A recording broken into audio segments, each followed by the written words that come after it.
গত 17 বছরে একটা দল মুক্তিযোদ্ধাদের হাইজ্যাক করে তারা ফায়দা লোটার জন্য মুক্তিযোদ্ধাদের তারা বিতর্কিত করেছেন। মুক্তিযোদ্ধারা বিতর্কিত নয়, এটা হচ্ছে মুক্তিযোদ্ধা প্রতিষ্ঠাতার দল।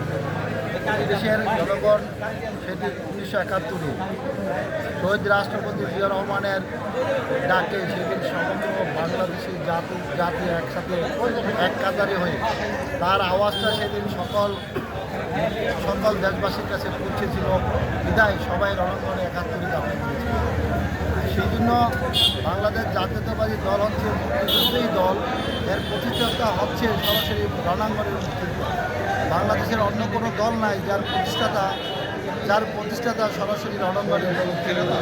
সেই জন্য মুক্তিযোদ্ধা পরিবারের জন্য আমরা আমাদের দলের অনেক ব্যাপক পরিকল্পনা আছে। আমাদের মুক্তিযোদ্ধা সন্তান, স্বাধীনতার ঘোষকের সন্তান জনাব তারেক রহমান আমাদের পার্টির চেয়ারপারসন, তিনি মুক্তিযোদ্ধাদের নিয়ে আরও বেশি করে মুক্তিযোদ্ধাদের কীভাবে সুযোগ সুবিধা দেওয়া যায়, কীভাবে তাদের মর্যাদার আসনে অধিষ্ঠিত করা যায়, সেই জন্য তার ব্যাপক পরিকল্পনা আছে।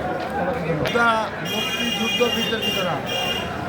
আপনারা জানেন গত 17 বছরে একটা দল মুক্তিযোদ্ধাদের হাইজ্যাক করে তারা ফায়দা লোটার জন্য মুক্তিযোদ্ধাদের তারা বিতর্কিত করেছেন। মুক্তিযোদ্ধারা বিতর্কিত নয়।